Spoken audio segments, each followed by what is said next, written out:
Dengan kata lain, rangkuman daripada pertanyaan mereka, mengapakah Al-Quran ni yang Allah turun pada Nabi Muhammad tidak sama dan tidak seperti cara turunnya kepada Nabi-Nabi sebelum ni? Pasal apa dulu Taurat sekaligus, Zabur sekaligus, Injil sekaligus, tiba-tiba mai tang Al-Quran ni nak buat secara beransur-ansur, nak buat secara berperingkat-peringkat. Kenapa tak buat macam kitab-kitab samawi sebelum ni? Jadi inilah yang dimaksudkan tadi, antara sifat mereka yang suka mencampuri hal dan perkara yang bukan urusan mereka. Itu adalah hak Allah, bagaimanakah bentuk, cara dan kaedah sesuatu firman tu nak diturunkan oleh Allah.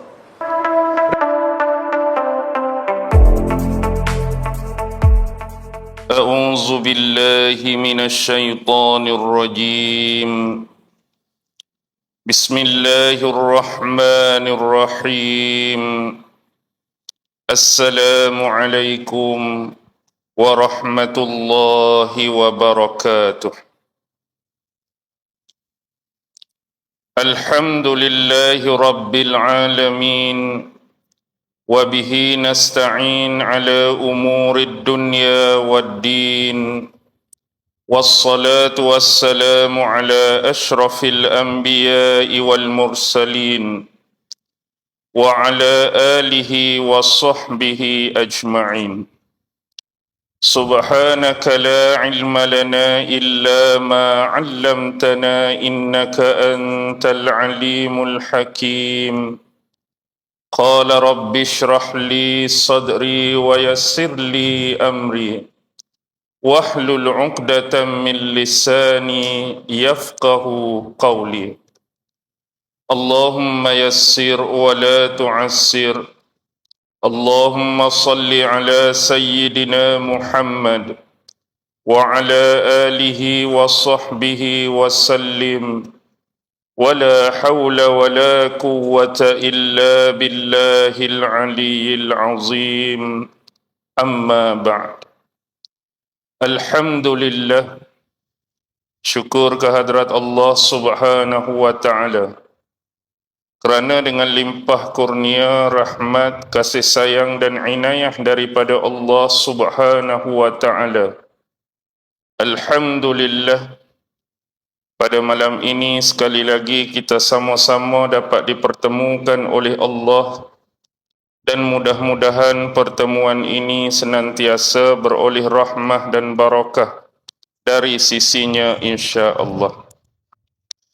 Tuan-tuan, puan-puan, hadirin hadirat, muslimin muslimat yang dirahmati sekalian, marilah sama-sama kita membaca, merenung, menghayati dan mentadabbur 3 potong ayat yang difirmankan oleh Allah subhanahu wa ta'ala di dalam surah Al-Furqan, iaitu surah yang ke-25 di dalam Al-Quran, merujuk ayat 32, 33 dan 34, yang mana Allah subhanahu wa ta'ala berfirman, A'udzu billahi minasy syaithanir rajim.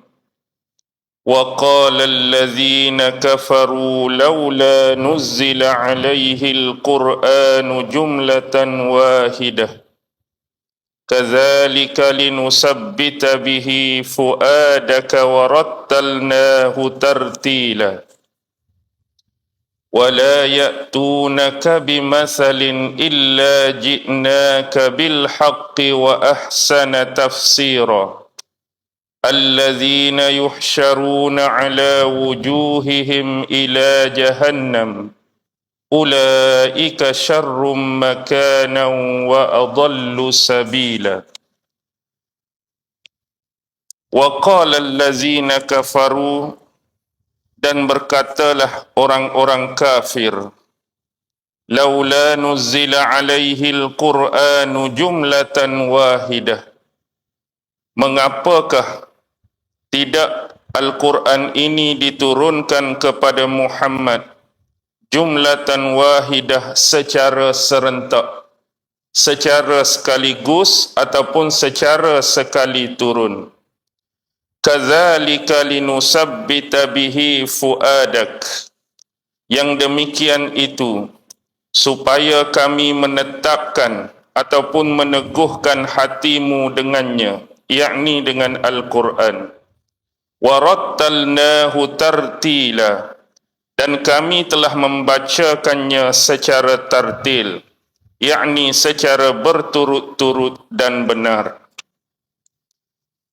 Wala ya'tunaka bimasalin, dan tiadalah sesekali orang-orang kafir mendatangimu wahai Muhammad bimasalin, dengan membawa misal-misal. Ada sesetengah terjemahan memaknakan bimasalin dengan sesuatu perkara yang pelik dan ganjil. Illa ji'naka bilhaq, kecuali kami akan mendatangkan kepadamu wahai Muhammad sesuatu yang lebih benar dan hak. Wa ahsana tafsira, dan sebaik-baik tafsiran ataupun penjelasan. Allazina yuhsyaruna ala wujuhihim ila jahannam, yaitu orang-orang yang akan dikumpulkan dan digiring ke neraka Jahannam dan diseret di atas muka-muka dan wajah-wajah mereka. Ulaika syarrum makanan, dan mereka itulah seburuk-buruk yang akan menempati neraka, wa adallu sabila, dan yang paling sesat jalannya. Baik, ini adalah merupakan ayat daripada surah Al-Furqan, merujuk ayat 32, 33 dan 34. Bagaimana kita melihat penafsiran kepada ketiga-tiga ayat tersebut? Di dalam tafsir Al-Quranul Azim, karya Imam Abul Fida Ibnu Katsir rahimahullahu ta'ala, menyebutkan waqala allazina kafaru laula nuzzila alaihi al-Qur'anu jumlatan wahidah. Di dalam ayat ini Allah Subhanahu wa ta'ala telah memberikan penerangan dan penjelasan, terutama yang berkaitan dengan sifat-sifat dan juga ciri-ciri manusia-manusia yang kufur, manusia-manusia yang kafir. Selalunya sifat-sifat dan ciri orang-orang kafir yang sinonim, yang dekat dan akrab dengan mereka ialah suka menentang, suka melawan, suka mengingkari setiap arahan-arahan dan perintah daripada Allah dan juga utusannya, sama ada dari kalangan nabi-nabi dan juga rasul. Tetapi yang istimewanya di dalam ayat ini Allah menceritakan satu lagi sifat yang dipunyai oleh orang-orang kafir, iaitu sifat mereka yang suka mencampuri perkara-perkara ataupun hal-hal yang bukan menjadi urusan mereka. Hal tu sebenarnya bukan urusan mereka, tapi mereka suka campur. Ini antara salah satu sikap yang dijelaskan oleh Allah melalui ayat ini. Dan kita boleh melihat dengan begitu jelas dan terang melalui perkataan mereka. Laula nuzzila alaihi al-Qur'anu jumlatan wahidah. Orang kafir ni menyebut, mengapakah Allah Subhanahu wa ta'ala tidak menurunkan Al-Quran ini kepada Nabi Muhammad dengan sekaligus. Turun secara serentak, turun secara sekali turun. Yang ni sebenarnya bukan urusan depa pun. Hak menurunkan Al-Quran, hak menurunkan mana-mana kitab, hak menurunkan kalam dan firmannya bukan urusan orang kafir. Dan bukan urusan sesiapa pun. Ini adalah hak mutlak oleh Allah Subhanahu wa ta'ala. Bagaimanakah bentuk perkataan tersebut, bilakah penurunannya, itu adalah dalam bidang dan urusan Allah Subhanahu wa ta'ala.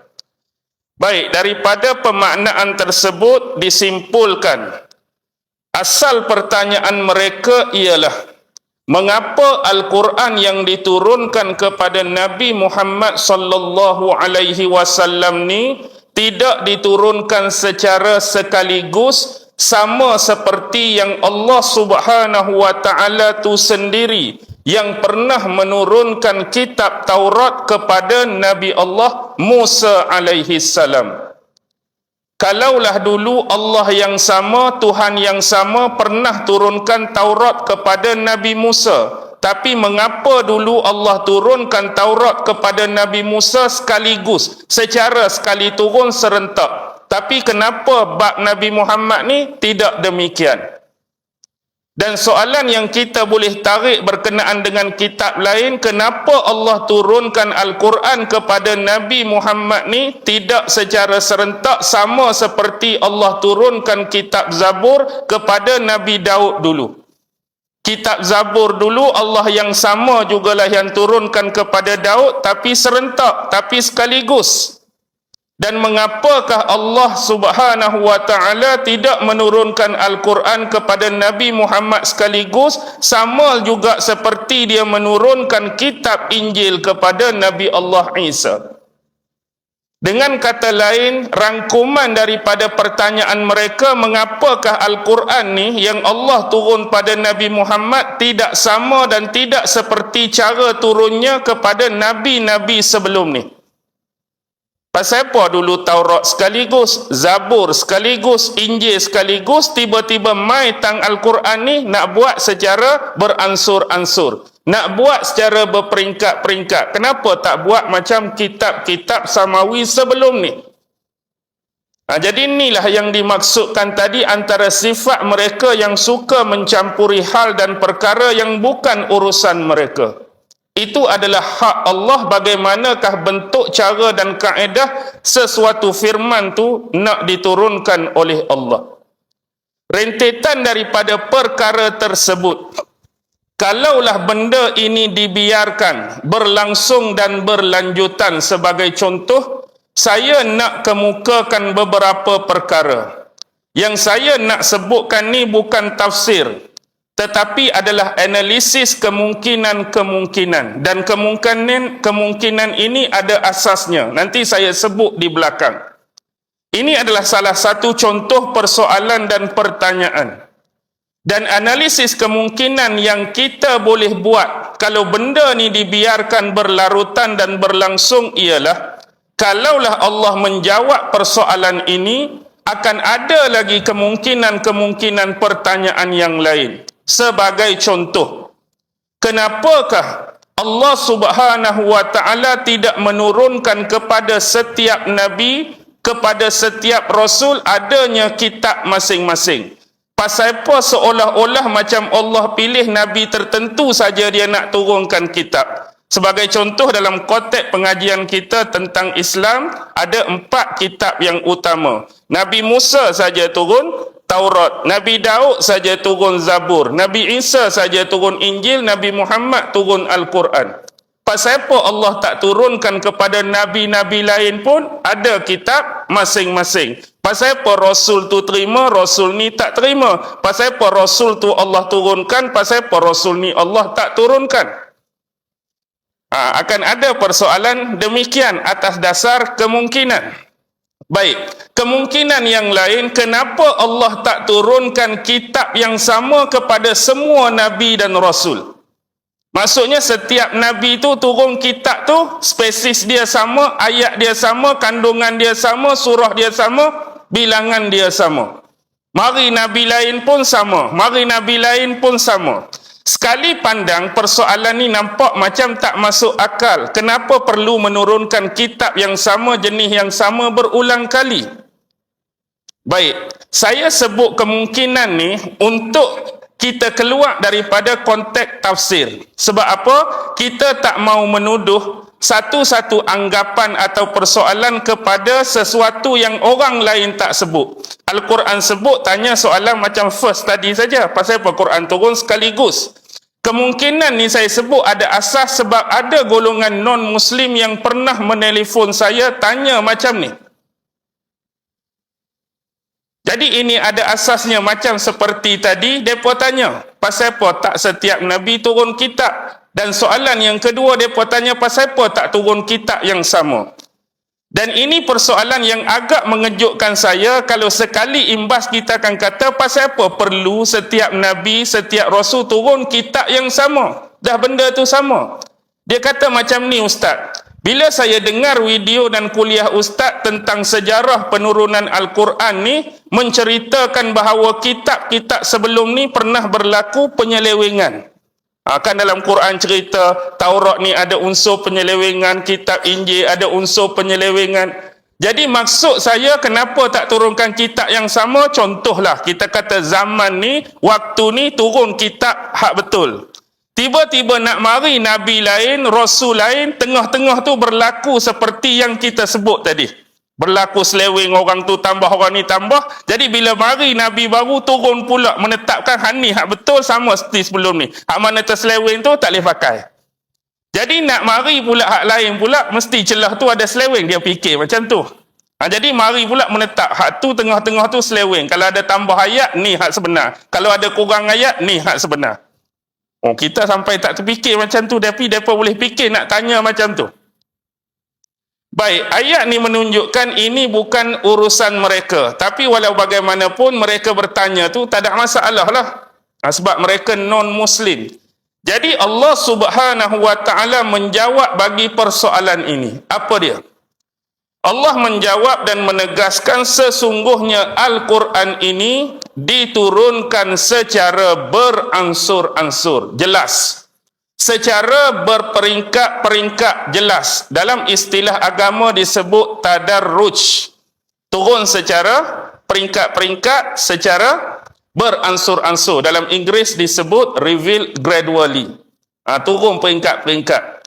Baik, selama hampir masa 23 tahun. Rumusan mudah 13 tahun di Mekah, 10 tahun di Madinah. Walaupun ada ulama-ulama yang menyebut konteks sebenar ialah 22 tahun, 2 bulan, 22 hari. Jadi digenapkan jadi 23 tahun. Yang mana Al-Quran ini diturunkan mengikut konteks yang bersesuaian dengan kejadian-kejadian tertentu, sesuatu ayat turun dengan peristiwa-peristiwa tertentu sebelum ayat turun, dengan event-event tertentu sebelum ayat turun yang ada kaitan dengan Al-Quran itu sendiri. Dan Al-Quran ini juga diturunkan oleh Allah berupa hukum-hukum tertentu yang bersesuaian, yang diperlukan oleh umat manusia. Secara umum tidak kiralah hukum-hukum tersebut mengandungi perintah-perintah daripada Allah ataupun mengandungi larangan-larangan daripada Allah. Tujuan dia tiada lain dan tiada bukan ialah untuk memberikan ketetapan, kekuatan, peneguhan pada hati Nabi Muhammad sallallahu alaihi wasallam, juga kepada hati jiwa-jiwa umat-umat Islam berkaitan dengan Al-Quran itu sendiri. Jadi inilah sebab kenapa Allah menurunkan Al-Quran ini secara berperingkat.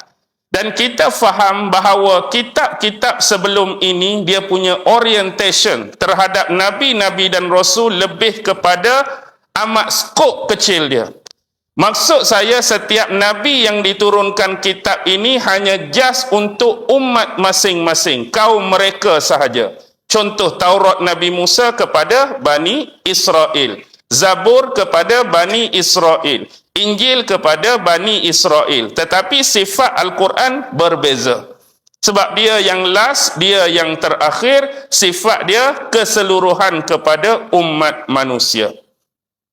Jadi Al-Quran ni kitab yang paling last, firman Allah yang terakhir yang diturunkan kepada Nabi Muhammad sallallahu alaihi wasallam. Dan apa yang kita boleh ambil peringatan di sini ialah tentang hujah-hujah yang dikemukakan.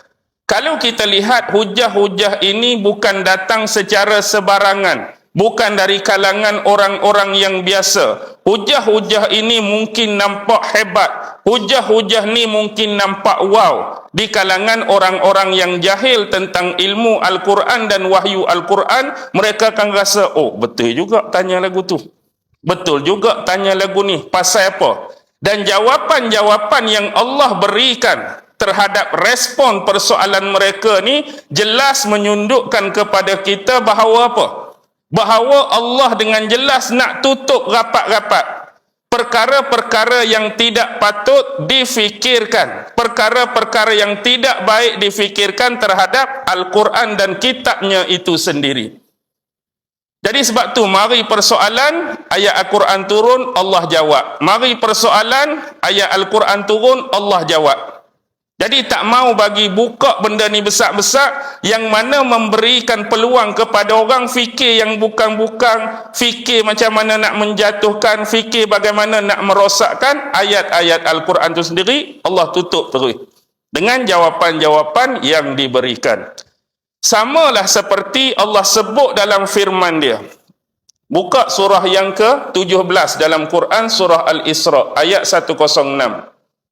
Ayat 106 firman Allah Subhanahu wa taala, wa Qur'anan faraqnahu litaqra'ahu 'alan nasi 'ala muksin wa nazzalnahu tanzila. Wa Qur'anan faraqnahu. Baik, kita akan bincang tentang kalimah faraqnahu sekejap lagi. Ayat di sini bermaksud, dan Al-Quran ini kami turunkan secara beransur-ansur, Allah habaq, secara berperingkat-peringkat. Tujuan dia apa? Litaqra'ahu 'alan nasi 'ala muksin. Supaya kamu, wahai Muhammad, membacanya dengan perlahan-perlahan kepada manusia. Membacanya dengan perlahan-lahan kepada manusia. Wa nazzalnahu tanzila. Dan kami menurunkan Al-Quran ini bahagian demi bahagian. Baik, tujuan dia apa? Sebelum tu kita ambil poin pada faraqnahu. Sebab ada dua kelompok, dua golongan ulama yang baca dengan cara yang berbeza. Walaupun kalimah asal tu faraqnahu. Ada ulama yang baca takhfif dan ada ulama yang baca tasydid. Kalau baca takhfif macam ayat asal dalam Quran. Wa Qur'anan faraqnahu. Dan Al-Quran ni kami turunkan beransur-ansur, bermaksud Al-Quran ni diturunkan daripada alam yang atas, iaitu dari Lauhil Mahfuz turun ke Baitul Izzah di langit dunia, langit yang paling rendah. Kemudian diturunkan secara berperingkat, secara tadarruj kepada Nabi Muhammad dalam tempoh 23 tahun tu. Tu makna dia kalau baca secara takhfif. Tapi ada ulama yang baca secara tasydid. Dia bubuh syaddah atas ra tu. Jadi bacaan dia wa Qur'anan farraqnahu. Asal tadi wa Qur'anan farraqnahu. Yang ni ada tasydid, farraqnahu. Kalau baca tasydid, makna dia Al-Quran ini dibacakan satu ayat, satu ayat, satu ayat, satu ayat, supaya dapat diberikan penafsiran dan penjelasan yang lebih baik kepada manusia. Itu cara Al-Quran diturunkan. Baik. Kadzalika linusabbita bihi fuadak. Sekali lagi Allah Subhanahu wa taala menjelaskan, yang demikian itu supaya kami meneguhkan, mengukuhkan dan memperkuatkan hati kamu dan jiwa kamu dengan Al-Quran. Jadi nak memperkuatkan hati dan jiwa manusia dengan Al-Quran ni, baca perlahan-lahan, baca satu persatu, baca ikut peringkat-peringkat. Lebih mudahkan kefahaman kepada manusia untuk mengikat hati mereka. Warattalnahu tartila. Warattalnahu tartila. Dan kami membacakannya secara tartil. Apa dia yang dimaksudkan dengan tartil? Al-Imam Ibn Katsir telah mendatangkan dua pendapat dan pandangan daripada ulama'. Pertama ialah pandangan daripada Imam Qatadah. Imam Qatadah menjelaskan yang dimaksudkan dengan tartil ialah menjelaskan, iaitu satu penjelasan dengan sejelas-jelasnya. Maksudnya warattalnahu tartila dari sudut pandang Imam Qatadah, dan kami membacakan Al-Quran itu kepadanya berserta dengan penjelasan yang jelas. Itu Imam Qatadah. Manakala pandangan yang kedua datang daripada Ibnu Zaid. Ibnu Zaid mengatakan bahawa kalimah tartila itu adalah merujuk kepada penafsiran. Kami membacakan Al-Quran kepadanya, yakni kepada Muhammad, dan kami menafsirkan ayat demi ayat dengan sejelas-jelasnya. Baik, itu yang pertama. Kita bergerak ke ayat yang kedua. Dalam ayat yang kedua, Allah Subhanahu wa taala menyebut wala ya'tunaka bimasalin. Wala ya'tunaka bimasalin, dan tiadalah sesekali orang-orang kafir itu mendatangi kamu wahai Muhammad. Tiadalah orang kafir itu datang ataupun mai dekat Nabi Muhammad bimasalin, dengan membawa misal-misal, atau sebagaimana yang saya sebut, ada setengah terjemahan dengan membawa sesuatu yang ganjil dan pelik. Apa dia misal-misal, apa dia sesuatu yang ganjil atau pelik? Mereka ni mendatangi Nabi Muhammad dengan membawa dakwaan-dakwaan yang tidak benar tentang Al-Quran, membawa tuduhan-tuduhan yang tidak berasas tentang Al-Quran, membawa perkataan-perkataan yang dilemparkan secara tidak ada asas sama sekali. Seperti ucapan-ucapan di awal tadi, mari merapu, mari merabang semata-mata nak menjatuhkan Al-Quran dan juga Nabi Muhammad sallallahu alaihi wasallam. Bila keadaan demikian berlaku, illa ji'naka bil haqq, kecuali kami akan mendatangkan kepadamu wahai Muhammad sesuatu yang hak, sesuatu yang benar, wa ahsana tafsira, dan sebaik-baik penafsiran serta penjelasan. Macam ni. Dalam ayat ni Allah nak bagi tahu bahawa tidaklah sesekali orang-orang kafir ini datang kepada Nabi Muhammad dengan membawa sesuatu. Sesuatu tadi berupa yang kita sebutkan tadi. Wak mari tuduhan, wak mari dakwaan, wak mari lemparan kata-kata yang tak ada asas. Jadi bila mereka datang tu semata-mata nak menyanggah apa? Nak menyanggah kebenaran Al-Quran dan nak menyanggah kebenaran kerasulan Nabi Muhammad sallallahu alaihi wasallam, kecuali Allah habaq, dia akan mendatangkan dari sudut respon balas daripada Allah jawapan ke atas persoalan mereka dengan perkataan-perkataan yang lebih benar, yang lebih tepat, yang lebih terang, yang lebih jelas, yang jauh lebih fasih daripada ucapan-ucapan dan perkataan-perkataan mereka. Dan ini jugalah yang disebutkan oleh seorang tabi'in yang besar, iaitu Sa'id bin Jubair. Sa'id bin Jubair telah meriwayatkan daripada Ibnu Abbas, salah seorang sahabat besar, berkaitan dengan firman Allah yang disebutkan ni, iaitu apa dia? Wala ya'tunaka bimasalin. Wala ya'tunaka bimasalin menurut Sa'id bin Jubair ialah perkataan-perkataan ataupun dakwaan yang dibawa oleh mereka semata-mata nak menjatuhkan reputasi dan kredibiliti Nabi Muhammad sallallahu alaihi wasallam, dan nak menjatuhkan reputasi dan kredibiliti firman Allah tu sendiri, iaitu Al-Quran. Mereka nak sanggah Nabi Muhammad dengan bawa hujah dan perkataan demikian, mereka nak sanggah firman Allah Al-Quran dengan kenyataan demikian. Itu tujuan mereka datang, illa ji'naka bil haqqi wa ahsana tafsira. Imam Sa'id bin Jubair menyebutkan dalam hal tersebut tidak dapat tidak, pasti Allah Subhanahu wa taala akan menurunkan malaikatnya yang mulia, iaitu malaikat Jibril alaihi salam untuk menyampaikan amanahnya berupa ayat-ayat Al-Quran yang berisikan jawapan-jawapan terhadap persoalan mereka. Tujuan mereka jelas nak jatuhkan Nabi, tujuan mereka jelas nak melecehkan ayat-ayat Allah.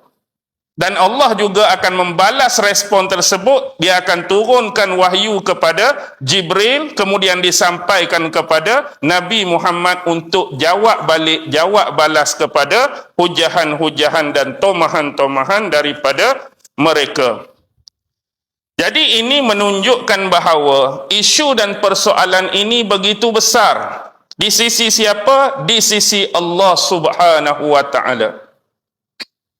Ini bukan perkara kecil, kerana soal meremehkan perkataan Allah, soal meremehkan Nabi dan Rasulnya Muhammad sallallahu alaihi wasallam ni bukan perkara kecil. Atas sebab itulah Allah sentiasa menurunkan ayat-ayat yang berupa balasan-balasan jawapan kepada setiap persoalan mereka. Satu hal. Dan juga setiap ayat yang turun ni nak menceritakan kemuliaan Nabi Muhammad sallallahu alaihi wasallam di sisinya. Mereka tuduh Muhammad ni bukan Nabi, Muhammad ni bukan Rasul. Bahkan bukan je menafikan kedua-dua hal tu, bahkan banyaknya lemparan dan tomahan yang kita tengok dalam sejarah dan sirah Islam tu sendiri.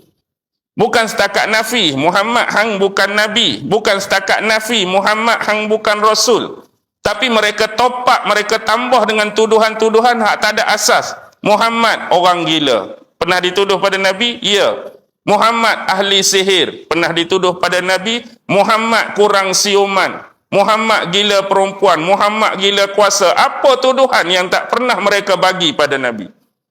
Semata-mata nak jatuhkan Nabi, tapi turunnya ayat-ayat Quran dari satu sisi tertentu, sudut tertentu, Allah nak menunjukkan kemuliaan Muhammad tu di sisi dia. Sebab itulah banyaknya turun ayat-ayat Al-Quran kepada Nabi Muhammad. Kita tengok konteks ayat turun. Ada ayat Al-Quran yang turun pada Nabi Muhammad pada waktu pagi. Ada yang turun pada waktu petang. Ada Quran turun pada waktu siang. Ada ayat Quran turun pada waktu malam. Ada ayat Al-Quran turun waktu Nabi dalam safar. Apa dia safar? Waktu berjalanan, waktu bermusafir. Dan ada ayat Al-Quran yang turun sewaktu Rasulullah duk menetap di suatu tempat. Tak kiralah Mekah ke Madinah ataupun di antara keduanya. Ada ayat Al-Quran yang turun pada Nabi pada musim sejuk. Ada ayat Quran turun pada Nabi pada musim panas. Ada ayat Al-Quran turun pada Nabi sewaktu Nabi sorang-sorang, bersendirian. Ada ayat Quran turun waktu Nabi dengan sahabat atau individu-individu lain. Ini telah dicerakinkan dengan sempurna oleh ulama-ulama dalam satu ilmu khas dipanggil ulumul Quran. Inilah nak menunjukkan bahawa Quran ini adalah satu kalimah yang agung, firman Allah yang agung dan kemuliaan Rasulullah itu sendiri. Dan ini berbeza dengan cara turunnya kitab-kitab sebelum ni yang mereka dakwakan tadi. Sebelum ni turun sekaligus saja. Bila sekaligus ni time frame dia tu limitation, terhad. Waktu tu saja. Kalau tahun, tahun tu. Kalau pukul, pukul tu. Kalau masa, masa tu. Kalau time, time tu dah. Tak ada macam hak ulama pecah-pecah tadi, musim panas, musim sejuk, siang, malam tadi. Itu kelebihan Al-Quran. Dan ni juga menunjukkan kemuliaan Nabi ketimbang ataupun berbanding dengan Nabi-Nabi dan Rasul yang lain. Sebab tu Imam Ibn Katsir menyebutkan lagi sebagai contoh. Imam Ibn Katsir sebut, Al-Quran ini adalah kalimah firman Allah yang paling agung dan Nabi Muhammad ini adalah Nabi dan Rasulnya yang paling agung. Sebab Al-Quran ini ada dua ciri penting, dua sifat penting kekhususan dia. Apa yang Ibn Katsir sebut dalam tafsir dia? Dua ciri penting dan sifat penting. Pertama, baik, ciri ataupun sifat kekhususan Al-Quran yang pertama ialah dari satu sudut Al-Quran ini berasal daripada alam yang tinggi yang kita sebut Al-Mala'ul A'la, iaitu daripada Lauhil Mahfuz. Kalam ini diturunkan oleh Allah ke Baitul Izzah di langit dunia. Di langit dunia. Ni sekaligus. Betul, ni sekaligus. Daripada Malaul A'la, Baitul daripada Lauhil Mahfuz turun ke langit dunia yang disebut pada malam Lailatul Qadar tu, hak tu sekaligus. Ciri dan sifat kekhususan yang kedua, daripada langit dunia Baitul Izzah ni diturunkan pula kepada Nabi Muhammad dengan ciri yang berbeza daripada sebelumnya. Sebelumnya turun sekaligus, tapi nak hantar kepada Nabi Muhammad, nak habaq kepada Nabi Muhammad ni, dia turun secara tadarruj. Kata sikit-sikit, satu-satu, berperingkat. Ada tahap-tahap dia. Sesuai dengan kenapa ayat itu perlu diturunkan untuk satu-satu keadaan ataupun situasi. Tu dia. Dan Imam An-Nasa'i juga telah menyebutkan satu riwayat ataupun sanad yang ada hubungannya dengan Sayyidina Abdullah ibnu Abbas, bahawa dia menyebutkan hampir perkataan yang sama. Hampir perkataan yang sama, bahawa Al-Quran ni turun secara sekaligus daripada Lauhil Mahfuz ke Baitul Izzah di langit dunia pada malam Lailatul Qadar, kemudian diturunkan secara berperingkat kepada Rasulullah sallallahu alaihi wasallam, dan selepas itu dia membacakan dua ayat ini. Ayat apa? Furqan 33, wala ya'tunaka bimasalin illa ji'naka bil haqqi wa ahsana tafsira, dan dia baca satu ayat lagi yang saya sebut dalam surah Al-Isra 106 tadi.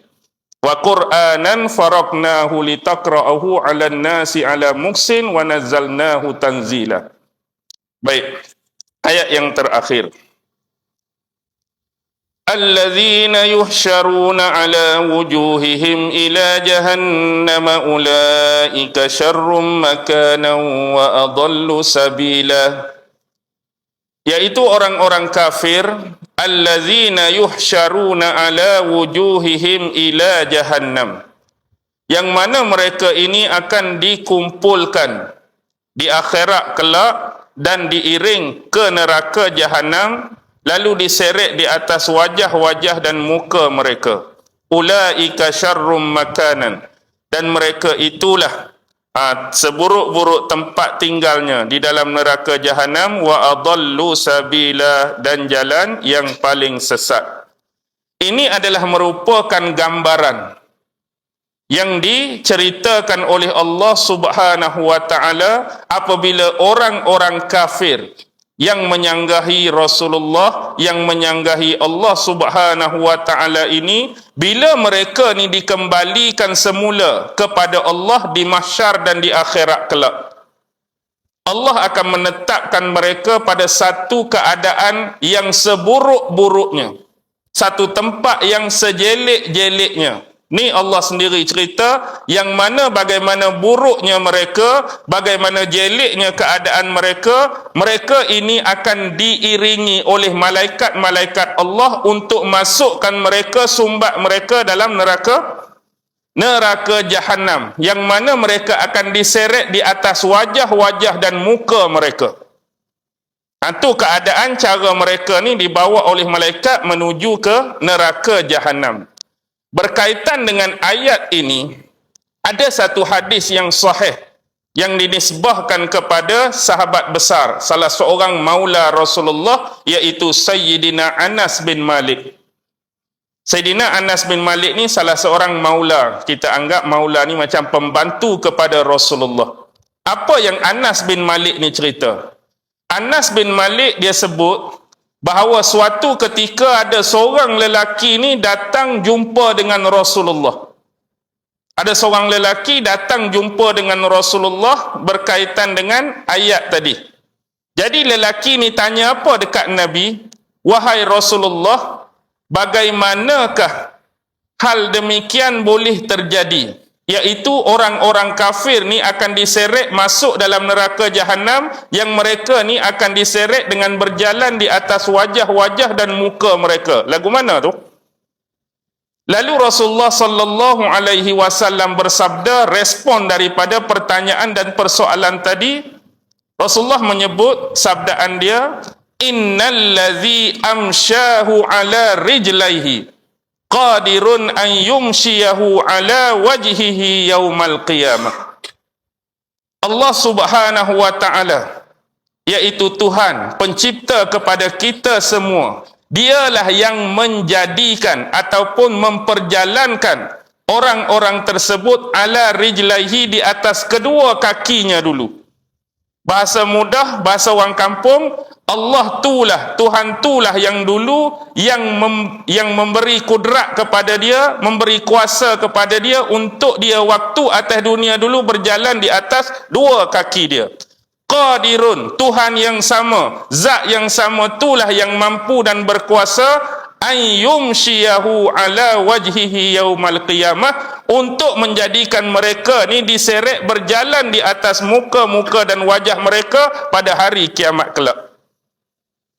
Dan kata lain nak bagi ringkas, Tuhan yang sama jugalah hak dulu waktu atas dunia, Tuhan tu bagi kuasa kudrat kat mereka boleh berjalan atas dua kaki dia. Di akhirat besok, Tuhan yang sama jugalah yang mampu untuk melakukan mereka ni berjalan ataupun diseret di atas wajah-wajah dan muka-muka mereka di hari kiamat kelak.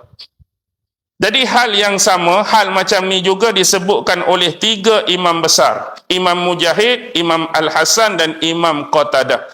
Dan dikatakan oleh Al-Hafiz Ibnu Katsir, tidak ada seorang ulama pun yang meriwayatkan ini lebih daripada seorang. Maksudnya ramai ulama lain pun selain tiga nama yang dia sebut ni banyak meriwayatkan kisah ini.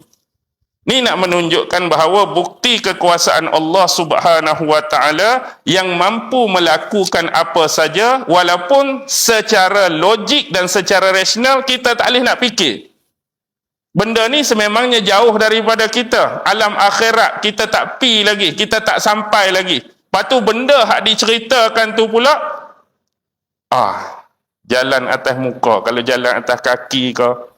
Kan besok ada banyak lagi jenis orang kata orang akan berjalan di atas perut-perut mereka. Lagu mana orang berjalan atas perut? Kalau nak fikir logik kita memang tak sampai. Dan sebab itulah kebanyakan kalau ulama-ulama, guru-guru ni dia pesan. Dia pesan pada kita kalau berbicara mengenai keadaan-keadaan manusia-manusia yang akan ditimpakan ke atas mereka di akhirat kelak dalam bentuk hukuman-hukuman. Kan bila ulama-ulama baca hadis, ahli-ahli neraka ada jenis lagu ni, ahli-ahli neraka ada jenis lagu ni, kan gambaran dan neraka ada jenis hak tubuh ahli neraka ni bukan kecil. Besar-besar tak bahu mereka di antara ni ke ni. Jadi kita hak dengar ni kadang-kadang bila dia mari jadi ai tu. Tak, kan kata takkan dah. Pasal apa nak buat ahli neraka ni besar-besar pula, bahu ke bahu berapa jauh perjalanan, kita jadi tak pun itulah yang diberitakan oleh Rasulullah melalui hadis-hadis. Panjang umur ke pendek umur kita akan lalu semua benda tu, boleh lihat sendiri. Akan dipertontonkan oleh Allah Subhanahu wa taala. Apa yang disebutkan di dalam Al-Quran, wa imma disebutkan di dalam hadis-hadis Rasulullah sallallahu alaihi wasallam. Dan saya kira saya berhenti setakat ni dulu. Mudah-mudahan ayat ini dapat dijadikan sebagai panduan bagi kita untuk sama-sama lebih memuhasabah diri dan mendekatkan diri kita kepada Allah Subhanahu wa taala. Terutama mengelakkan diri daripada perkara-perkara utama yang disebutkan tadi. Apa dia perkara utama? Jangan fikir benda yang bukan-bukan. Jangan fikir benda yang tak patut. Jangan fikir-fikir dengan logik dan rasional semata-mata nak menentang hujah-hujah Al-Quran, iaitu firman Allah Subhanahu wa taala itu sendiri.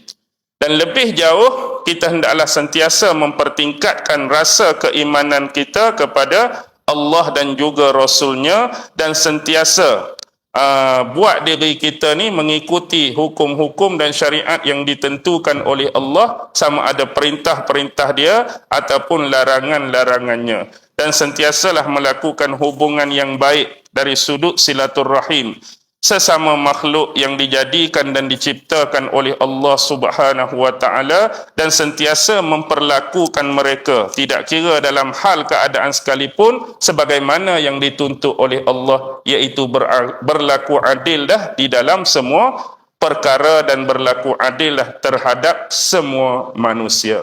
Jadi saya berakhir di sini dengan lafaz yang mulia, wabillahi taufiq wal hidayah. Wassalamualaikum warahmatullahi wabarakatuh.